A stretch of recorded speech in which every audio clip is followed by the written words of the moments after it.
일단 첫 번째 정치인 듣기 평가 바로 문제 나갑니다.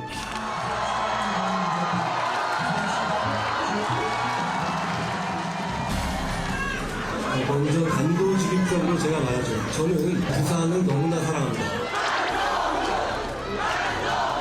저는 지난 민주당 정권에서 할 일 제대로 했다는 이유로 4번 과총 당하고 압수수색도 2번 당했었는데요.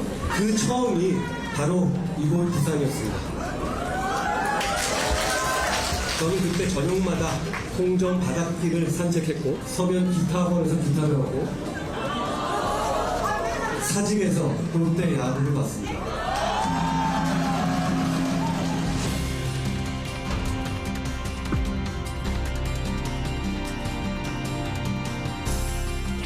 이 부산 사랑 발언의 의미는 뭘지 이 칠판에 네 분이 작성을 해주시면 되겠습니다.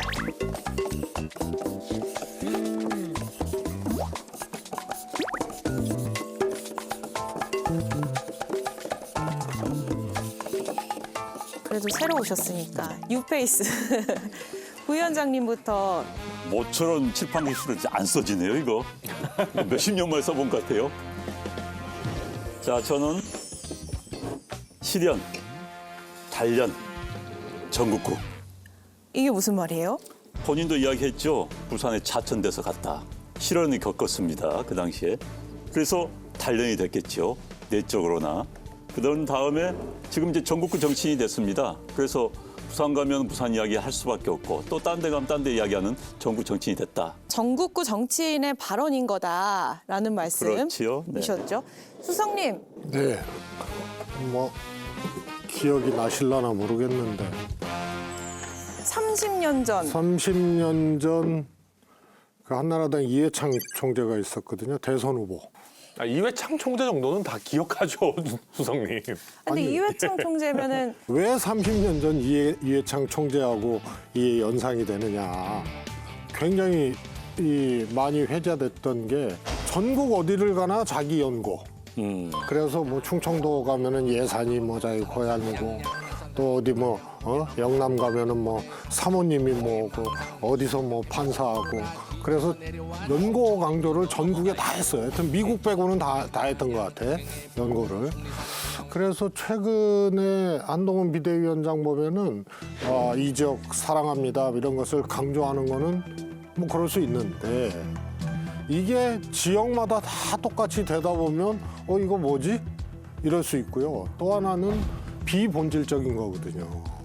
그러면 여당의 비대위원장으로서 총선 앞두고 어떤 내용을 갖고 할 거냐. 내용도 없고 비전도 없고 일종의 쇼잉을 하고 있는 거거든. 쇼잉이다. 그래서 30년 전 이해창 총재가 나 이 지역에 이런 연고가 있습니다. 이게 다시 떠올라서 이거는 이거 구정치도 아니고 이게 뭔가 이런 생각을 하게 됐습니다. 네네. 저는 부산에서 저 얘기를 했던 그 속뜻은 여기에 있다고 봅니다. 그 시점을 좀 주목해야 되는데 네. 어쨌든 이재명 대표 피습 사건 이후에 서울대병원 전원을 가지고 논란이 일어나고 있고 부산 민심에 여러 가지 이제 격동이 있는데 그 틈을 비집고 들어가야 된다. 놓칠 수 없다. 그 정세 이거를 이제 10분 부산 민심을 돌리는 데 활용하겠다. 부산과 본인과의 연고를 강조했지만 정작 말하고 싶었던 속뜻은 나는 이런데 이재명 대표는 서울대병원 갔대요. 마지막으로 네. 부산에서도 부산에서도 질 수는 없다라고 하는 나름의 절박함이 보이는 그런 겁니다. 박원석 의원님 말씀처럼 이재명 대표 서울대병원 안 갔으면은요 난리 났을 겁니다. 부산 선거.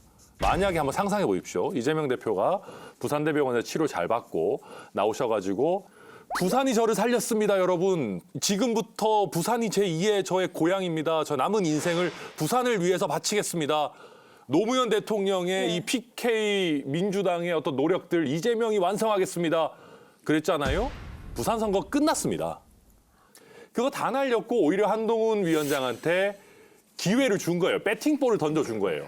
그래서 그러면 한동훈 장관은 사직 야구장의 추억까지 동원해가지고 이재명 대표가 던진 배팅볼 일단 치겠다.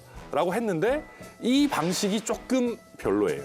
아니 엑스포도 무산됐는데 집권 여당의 세력이 부산을 위해서 어떤 미래 비전을 보여줄 거냐.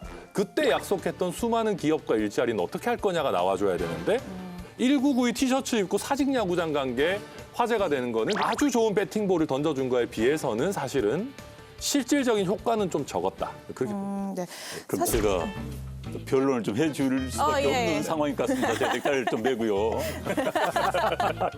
1대3이 돼버린 것 같은데. 그런데요. 대화의 기본은 공감됩니다. 정치인이 뭐 누구나 마찬가지예요. 그 지역 가서 유권자 국민과의 대화를 하는 겁니다. 그럼 동질감 형성하는 게 기본이에요. 그러니까 이제 우스갯소리 그렇게 하지 않습니까? 두 부부가 영호남인데다가 부모가 충청도 출신이고 이제 고등학교를 수도권에서 나오고 군대 생활을 강원도에서 했으면 최고다 이런 이야기가 나올 정도로 그러니까 동질감 형성하는 과정이니까 그렇게 타달파는 아니에요. 특히 이제 판사 검사 출신들이 이런 거 하기가 되게 편해요. 왜냐면 돌아다니니까. 순환 근무를 하니까. 예, 뭐 진짜 그렇잖아요. 뭐 안 가본 지역이 잘 없어요. 1, 맞네요. 2년씩 막 네. 보니까. 근데 이제 아이스 브레이킹은 사실 그 뒤에 어떤 실질적인 내용이 나오느냐의 문제고요. 그러니까 저 같은 경우는 오히려 약간 손해를 좀 많이 봅니다. 근데 최근에도 대구도 갔다 왔습니다만, 대구 당원모지 갔다 왔습니다만. 아유 대구 시민 여러분 하면은 저 사람이 저기 순천 사람 아니야 이렇게 되고 또 순천에서는 아유 순천 시민 여러분 하면 저기 대구 사람 아니야 이렇게 해서 약간의 뭐 모르겠습니다. 이게 장단점이 다 있는데 뭐 어쨌거나 저쨌거나 아이스 브레이킹으로 쓸 수는 있지만 그거 이상의 뭔가를 보여주지 않으면은 사실은 그냥 그게 공허해진다. 그리고 이제는 메시지가 있어야 된다. 그리고 우리 유권자들이요 이제는 어디 출신이다 어디 학교 나왔다라는 수준만으로 표를 찍어주신 단계를 이미 넘어갔어요. 그냥 한번 관심을 주실지는 몰라도요. 근데 수석님은 수도권에서 선거 치르시면은 이런 발언 잘 왜요? 해요? 제가 이제 남양주에 처음 초선 나갔을 때 프랜카드가 4군데 걸렸었어. 남양주에서 하나. 가평은 이제 제가 태어난 동네. 이 상면 봉술이라고 있어. 장하다 봉술이야. 그다음에 아버님 고향. 화순인데 전체가 아니고 이양이라는 데가 있어요. 장하다 이양의 아들. 그리고 성남은 또 제가 거기서 좀 자랐거든요. 그러니까 거기 친구들이 장하다 성남의 건아. 아니 이러면은 지금 한동훈 위원장 비판하자 어떡해.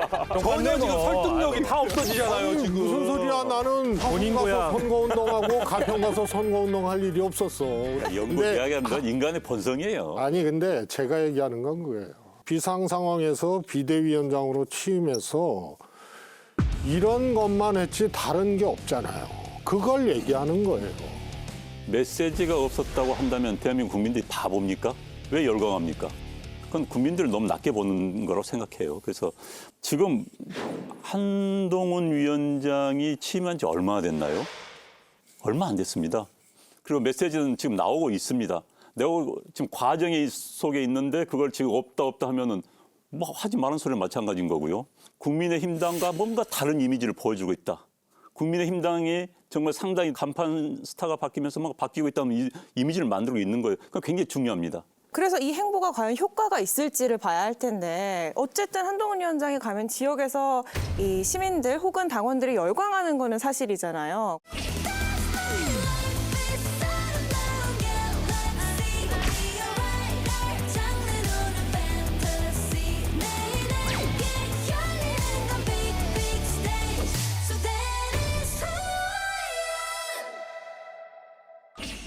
국민의힘이 일단 약간은 사기가 올랐다 이렇게 표현을 해야 될 것 같습니다. 그 얘기는 당원과 지지자들의 사기가 오른 거죠.